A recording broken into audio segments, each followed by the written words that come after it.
Failure will never overtake me if my definition to succeed is strong enough. Hello achievers, this is Shivam here. Last lecture तक हमने dipole की वजह से इसके axis पर और बाइसेक्टर पॉइंट पर इलेक्ट्रिक फील्ड निकालना सीख लिया था। आज के लेक्चर में हम सीखेंगे कि अगर डाइपोल को यूनिफॉर्म इलेक्ट्रिक फील्ड में रख दिया जाए तो इस पर क्या क्या इफेक्ट आते हैं। तो स्टार्ट करते हैं आज का लेक्चर। यहाँ पर मान लेते हैं कि ये मेरे पास एक यूनिफॉर्म इलेक्ट्रिक फील्ड है, जैसा कि हमने सीखा था पहले भी कि यूनिफॉर्म इलेक्ट्रिक को फील्ड को यहाँ पर पैरेलल लाइन से हम शो करते हैं। मान लेते हैं कि इसकी वैल्यू कितनी है, यहाँ पर E है। अब यहाँ पर मैं एक डाइपोल पुट करता हूँ, ये वाला यहाँ पर प्लस Q और ये वाला यहाँ पर माइनस Q। ये यहाँ पर एक डाइपोल रखा हुआ है और इनके बीच की डिस्टेंस यहाँ पर हम L ले लेते हैं यहाँ पर। अब देखो यहाँ पर इस पर नेट फोर्स कितना लगा इसको, ये पॉजिटिव चार्ज है तो इलेक्ट्रिक फील्ड की डायरेक्शन में इस पर फोर्स लगेगा, तो फोर्स कितना लगा इसके ऊपर, यहाँ पर QE लग गया। अब बात करते हैं इसकी, तो इस पर फोर्स कितना लगा, नेगेटिव डायरेक्शन में QE हो गया। तो एक चीज तो समझ में आ रही थी कि डाइपोल के ऊपर या यूनिफॉर्म इलेक्ट्रिक फील्ड में नेट फोर्स कितना आ रहा है, 0 आ रहा है। F नेट मेरा कितना हो गया, यहाँ पर एग्जैक्ट 0 के इक्वल हो गया। अब एक काम करते हैं, इस डाइपोल को उल्टा करके देखते हैं, प्लस को माइनस की जगह पर और माइनस को प्लस की जगह पर लाकर देखते हैं। यहाँ आ गया प्लस Q और यहाँ कितना आ गया हमारे पास, माइनस Q आ गया और डिस्टेंस इसकी अभी कितनी है, बीच की L बनी हुई है। अब देखते हैं कि इसमें क्या इफेक्ट आता है। तो जैसा कि दिख रहा है माइनस Q है तो फोर्स कहाँ लगेगा, QE इस डायरेक्शन में लगेगा, तो बहुत बढ़िया, यहाँ पर लग गया इसके ऊपर कितना फोर्स, QE, और पॉजिटिव है तो इस डायरेक्शन में, तो यहाँ पर कितना लग गया, QE। अब बताओ एफ नेट कितना हुआ, फिर से देख सकते हैं कि एफ नेट की वैल्यू अगेन मेरी कितनी आ रही है, यहाँ पर 0 आ रही है। मतलब एक चीज तो समझ में आ गई कि डाइपोल को यूनिफॉर्म इलेक्ट्रिक फील्ड में रख दिया तो नेट फोर्स हमेशा कितना आएगा, 0 आएगा। अब देखो यहाँ पर इसको हमने सिंपल इस तरीके से लीनियरली रखा था, अब इसको कुछ एंगल पर रख के देखते हैं, तो देखते हैं कि क्या इफेक्ट यहाँ पर हमें देखने को मिलेगा। तो यहाँ पर अगर मैं एक और बार इस तरीके से यूनिफॉर्म इलेक्ट्रिक फील्ड बनाता हूँ और यहाँ पर एक डाइपोल और रख देता हूँ, यहाँ मैंने रख दिया प्लस Q और यहाँ पर रख दिया माइनस Q और बीच की डिस्टेंस कितनी गिवन है हमें, L गिवन है। अब यहाँ पर मान लेते हैं कि एंगल थीटा है, कुछ भी एंगल मान लिया हमने, और अब इस पर फोर्स कहाँ लगेगा, फिर से यहाँ पर QE और इस पर यहाँ पर QE। तो देखो अभी भी F नेट तो मेरा कितना है, 0, क्योंकि एक फोर्स यहाँ दूसरा यहाँ इस बॉडी के ऊपर नेट फोर्स कितना हो गया, 0 हो गया डाइपोल के ऊपर। लेकिन यहाँ पर ये डाइपोल इस तरीके से घूम भी तो सकता है, ये देखो यहाँ पर QE फोर्स है, यहाँ पर QE फोर्स है, इस तरीके से रखा हुआ, तो यहाँ पर इस पर क्या लग सकता है, इस डायरेक्शन में टॉर्क लग सकता है। मतलब एक चीज समझ में आ रही थी कि डाइपोल के ऊपर यहाँ पर यूनिफॉर्म इलेक्ट्रिक फील्ड में फोर्स तो हमेशा क्या होगा, 0 होगा, but torque may not be 0। यहाँ पर टॉर्क 0 हो भी सकता है और नहीं भी। यहाँ पर टॉर्क क्या हो रहा है, 0 हो रहा है, बट यहाँ पर टॉर्क 0 नहीं है, तो दोनों सिचुएशन यहाँ पर लाई कर सकती है, किसके लिए, टॉर्क के लिए। तो अब हमें यही करके देखना है नेक्स्ट स्टेप में कि टॉर्क यहाँ पर आया कितना, तो अभी वही हम इसमें करके देखने वाले हैं। अब हम फाइंड आउट करेंगे कि इसके ऊपर, इस डाइपोल के ऊपर जो यूनिफॉर्म इलेक्ट्रिक फील्ड E में मान लेते हैं कि थीटा एंगल पर रखा हुआ है, इस पर यहाँ प्लस Q यहाँ माइनस Q, बीच की डिस्टेंस 12 गिवन है, तो इसके ऊपर नेट कितना टॉर्क लगेगा। तो देखो यहाँ पर कितना फोर्स लग रहा है, इसके ऊपर देख सकते हैं हम कितना लग रहा है, ये QE लग रहा है, और यहाँ पर इसके ऊपर कितना लग रहा है, अगेन QE लग रहा है, मतलब टॉर्क यहाँ पर आ रहा है। अब देखो टॉर्क का फॉर्मूला होता क्या है, बेसिकली टॉर्क होता है R cross F। Magnitude wise बात करें तो torque is equal to simply RF sine theta के इक्वल हो जाता है। अब यहाँ पर ये R क्या होता है, जहां पर हमने फोर्स लगाया ये वाला पॉइंट और जिसके अलोंग ये घूम रहा है एक्सिस के अलोंग, उसके बीच की डिस्टेंस को क्या बोलते हैं, यहाँ पर R बोलते हैं। F क्या होता है, जो फोर्स लग रहा है किसी पार्टिकल के ऊपर या किसी पॉइंट के ऊपर, उसको क्या बोलते हैं, F। और थीटा क्या होता है, angle between R and F होता है, ठीक है। तो यहां पर हमें नेट टॉर्क यही निकालना है। अब देखो यहां पर आपको एक कॉन्सेप्ट समझ में आना चाहिए कि अगर कोई भी बॉडी फ्री टू रोटेट है, किसी फोर्स लग सकता है इसको, जैसे कि यहाँ पर इस पर ये दोनों फोर्स लग रहे हैं और ये फ्री टू रोटेट है, तो ऑलवेज ये इसके सेंटर ऑफ मास के अलोंग ही रोटेट करेगी। मतलब ये बीच से यहाँ पर रोटेट करना शुरू करेगी, इसके अलोंग ये यहाँ पर घूमना शुरू करेगा। तो देखो अगर ये बीच में है तो ये डिस्टेंस कितनी हो गई, L, और ये वाले भी कितनी हो गई, L की टोटल कितनी गिवन थी हमें, 12 गिवन थी। अब देखो यहाँ पर इसके अलोंग ये घूमना शुरू करेगा और यहां पर कितना फोर्स लग रहा है QE और इसकी बीच की डिस्टेंस कितनी गिवन है L। तो सिंपल सी बात क्या है, हमें क्या करना है, हमें निकालना है टॉर्क। टॉर्क क्या होता है, R क्रॉस F, यानी कि R से F की तरफ जाओ। तो R से ये तेरी तुम्हारी R हो गई जहां पर घूम रहा है और जहां पर फोर्स लग रहा है, तो ये तुम्हारी R हो गई और F की डायरेक्शन चलना है। तो R क्रॉस F, तुम्हारा टॉर्क कहाँ आया, इनवर्ट। थंब कहाँ पॉइंट कर रहा है, इनवर्ट। तो यहां पर मेरा टॉर्क कितना हो जाएगा, सिंपली RF साइन थीटा। तो L QE sine theta invert. बात समझ में आई। सिंपली तुम्हें R से F की तरफ जाना है, तो ये तुम्हारी R, ये तुम्हारा F, टॉर्क का आया, इनवर्ट आ गया, तो RF। तो यहां पर R की जगह L, F की जगह QE, साइन थीटा का sine theta, angle between R and F। ठीक है, ये किसकी वजह से हुआ, इस चार्ज की वजह से। अब यहां पर भी देखो, ये भी क्या है, एक L है, मतलब कि ये R है, और ये क्या लग रहा है, F लग रहा है। तो फिर से R क्रॉस F, कहां आया टॉर्क, फिर से थंब इनवर्ट जा रहा है, मतलब फिर से यहां पर क्या करना है, plus L QE sine theta invert. Torque कहां है, दोनों की तरफ इनवर्ट आया, तो मतलब नेट टॉर्क क्या हो जाएगा, यहां पर सिंपली जुड़ जाएगा। तो 2L QE साइन थीटा, ये आपका टॉर्क निकल के आ गया। अब देखो यहां पर कुछ दिखाई दे रहा है, Q इंटू 2L, ये क्या होता है, ये होता है डाइपोल मोमेंट। हम जानते हैं Q इंटू 2L, इसको यहां पर सिंपली इंटरचेंज कर लेते हैं, चेंज कर लेते हैं यहां से इसको। तो कितना हो गया, PE साइन थीटा। ये तो इसका निकल के आ गया टॉर्क का मैग्नीट्यूड, लेकिन हमें निकालना है यहां पर कुछ वेक्टर फॉर्म में। तो देखो यहां पर आ रहा है साइन थीटा, मतलब क्रॉस प्रोडक्ट होने के चांस यहां पर बन सकते हैं। तो क्रॉस कैसे बनेगा, या तो टॉर्क मेरा हो जाए P क्रॉस E, क्या हो जाए P क्रॉस E, या फिर मेरा टॉर्क क्या बन जाए, E क्रॉस P। अब आपको सोचना है कि ये वाला सही है या फिर ये वाला सही है, तो बताओ कौन सा सही है, दिमाग लगाओ यहां पर। अब देखो यहां पर P कहां है, अभी फिलहाल इस पोजीशन के लिए हमेशा ध्यान रखें P कहां से होता है, नेगेटिव टू पॉजिटिव, तो P यहां पर है।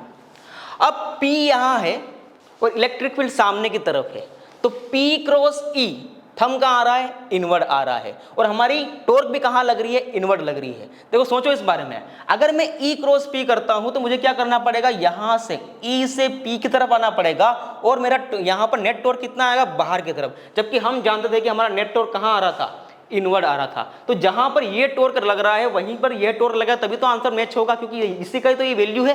तो यहां पर देखो, अगर मैं P क्रॉस E करता हूं तो मेरा नेट टॉर्क कहां आता है, इनवर्ट आता है। इसका मतलब मेरा ये वाला आंसर बिल्कुल करेक्ट है और ये वाला क्या है, रॉन्ग हो जाएगा। तो P cross is the correct answer. ये क्या है, टॉर्क है डाइपोल के ऊपर इन यूनिफॉर्म इलेक्ट्रिक फील्ड। ये फॉर्मूला आपको बिल्कुल यहां पर याद होना चाहिए। अब क्या करते हैं, इसके कुछ क्वेश्चंस लेके देखते हैं कि क्वेश्चंस कैसे एग्जाम में पूछे जाते हैं। यहां पर हमें क्वेश्चन गिवन है जो बोल रहा है कि find angular acceleration at this instant. Angular acceleration मतलब कि हमें अल्फा फाइंड आउट करना है यहां पर। ठीक है, यहां पर हमें uniform electric field E note given है, जिसमें यहां पर एक डाइपोल रखा हुआ है जिसकी लेंथ L है, यहां पर -Q यहां +Q यहां, और इसको यहां से रिलीज किया गया है कितने एंगल पर, 37 डिग्री पर। अब देखो यहां पर अल्फा निकालना है, मतलब टॉर्क का हमें अल्फा वाला रिलेशन यहां पर यूज करना पड़ेगा। और जैसा कि हम जानते हैं कि टॉर्क क्या होता है, बेसिकली I अल्फा के इक्वल होता है, वेयर यहां पर जो I है वो क्या है, moment of inertia. Moment of inertia, थोड़ा सा 11 का यूज यहां पर हो रहा है।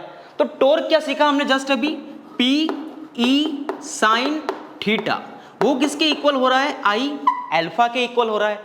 अब देखो यहां पर P क्या गिवन है, Q इंटू 12, तो Q इंटू यहां पर सिंपली L, तो Q into L। Electric field कितनी गिवन है हमें यहाँ पर, E नॉट गिवन है।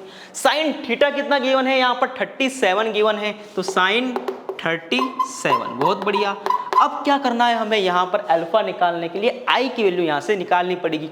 तो देखो यहाँ पर ये बेसिकली है क्या, ये इसके अबाउट घूम रहा है L/2 से, बहुत बढ़िया। देखो बेसिकली समझते हैं कि मोमेंटम से निकालना कैसे है। यहाँ पर ये इसका सेंटर है जहाँ से घूम रहा है, और यहाँ पर एक चार्ज रखा हुआ है जिसका मास मान लेते हैं कितना है, m है, और यहाँ पर भी एक चार्ज रखा है जिसका मास कितना है, m है। तो इसके अबाउट ये दोनों मास घूम रहे हैं, और ये डिस्टेंस कितनी गिवन है हमें, L/2 गिवन है, और ये भी कितने गिवन है, L/2 गिवन है। तो किसी पॉइंट चार्ज की वजह से जो मोमेंट ऑफ इनर्शिया निकल के आता है वो कितना होता है, basically I is equal to mr² होता है। और इसके लिए 2 पॉइंट चार्ज है तो कितना हो जाएगा, 2 टाइम्स ऑफ mr², तो 2 टाइम्स ऑफ mr²। अब देखो यहाँ पर ये r है कितनी, बेसिकली ये r यहाँ पर जो है वो L/2 2 है, तो यहाँ पर क्या लिखेंगे एमआर स्क्वायर जगह L/2²। देन अल्फा, अब अल्फा काउंट करना है, सिंपली इसको सोल्व कर देते हैं, आंसर निकल के आ जाएगा। तो यहाँ पर क्या हो जाएगा QLE sin 37 is equal to 3/5, यहाँ पर 2mL²/4। देन अल्फा, अब अल्फा निकालने के क्या करेंगे, यहाँ पर 2 से 2 कैंसिल हो गया, यहाँ पर एक L से एक L यहाँ पर कैंसिल हो गया। अब सिंपली देखते हैं क्या बचा, एक 2 यहाँ पर फेंक दें, 6 यहाँ पर आ जाएगा। देन QE, देन क्या होगा, यहाँ से कितना बचा ऊपर की तरफ 6QE, नीचे कितना बचा 5। अब यहाँ पर कितना बचता है ML, ये क्या निकल के आ गया आपका अल्फा निकल के यहाँ पर आ गया। तो इस तरीके से आप ऐसे क्वेश्चंस को भी सोल्व कर सकते हो। एक और ऐसा क्वेश्चंस को हम लेके देखते हैं। नेक्स्ट क्वेश्चन हमें यहाँ पर गिवन है कि find dipole, if dipole rotated by small angle theta find time period of oscillation. मतलब इस डाइपोल को स्मॉल एंगल थीटा से ऊपर उठाया गया, तो इसका क्या निकालना है, हमें टाइम पीरियड निकालना है। सबसे पहली बात तो ये कि स्मॉल एंगल तो हमने हिला दिया यहाँ पर, ठीक है, बट यहाँ पर टाइम पीरियड की बात क्यों कर रहा है। हम तो ऊपर हिलाएंगे और सिंपली क्या होगा, ये नीचे आ जाएगा, तो टाइम पीरियड कहाँ से आया। तो बेसिकली यहाँ पर ध्यान दो कि जब मैं इस डाइपोल को थोड़ा सा ऊपर लेकर जाऊंगा तो ये क्या होगा, फिर से नीचे आएगा। लेकिन जैसे ये नीचे आके अपनी मेन पोजीशन पर आएगा, ये थोड़ा एक्सेलरेट हो चुका होगा उस कंडीशन में, थोड़ी इसके अंदर वेलोसिटी आ चुकी होगी, तो फिर से कहाँ जाएगा, ये नीचे जाएगा।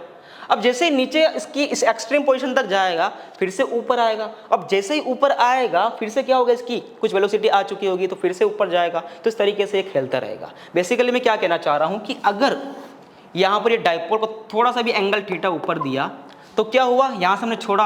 अब जैसे ही हमने छोड़ा यहाँ पर, तो जब से ये बीच में आएगा, तो इसके पास क्या होगी, कुछ वेलोसिटी होगी। उस वेलोसिटी की वजह से नीचे जाएगा, फिर से कुछ एंगल नीचे घूम जाएगा, ठीक है। अब जैसे ही यहाँ पर एक्सट्रीम पर पहुंचा, फिर रुका, फिर यहाँ से ऊपर जाएगा, तो फिर से वेलोसिटी इसके पास कुछ ना कुछ तो आई जाएगी, तो फिर से ही ऊपर जाएगा। इस तरीके से यहाँ पर ये झूलता रहेगा। तो इस झूलने का हमें क्या निकालना है, बेसिकली टाइम पीरियड निकालना है। तो देखते हैं इसको हम कैसे कर सकते हैं।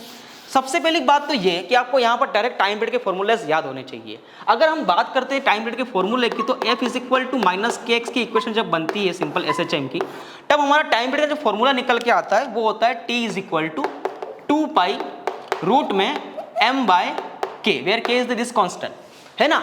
उसी तरीके से अगर टॉर्क की बात करें, तो टॉर्क में भी ये फॉर्मूला होता है, torque is equal to -k theta. अगर इस तरीके का फॉर्मूला आ जाए, तो उस कंडीशन में टाइम पीरियड का फॉर्मूला बन के आता है T is equal to 2 root I/k, where k is this constant and I is the moment of inertia of the system.